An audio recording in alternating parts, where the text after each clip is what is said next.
We are now going to route the decorative edges for the top plate.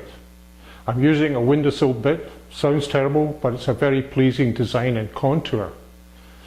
Now remember, for these profiles to match our assembly, you have to mill the 4 components to identical widths and thicknesses.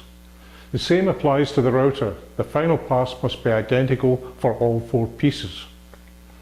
For the demonstration, I'll be using the new Dalmax router lift. Our system is more fluid, has far fewer steps, is just as accurate, and costs much less than the other systems on the market.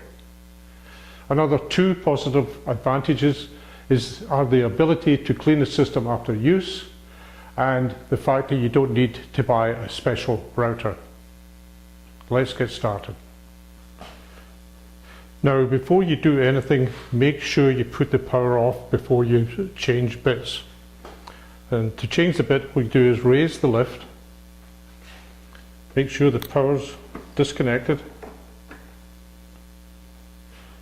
and set the bit. You notice there's no need to move back the fence or remove the insert to do this.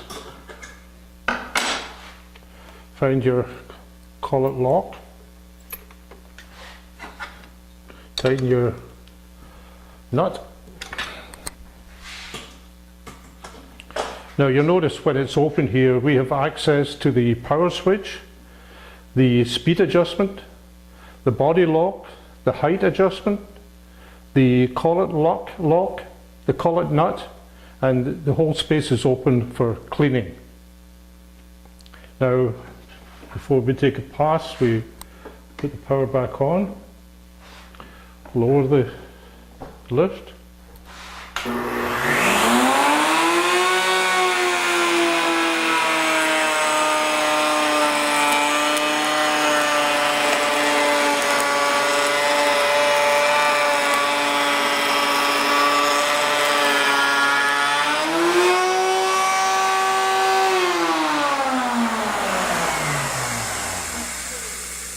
And as you can see, that's the first pass finished, and I'd recommend probably 3 passes to complete the process.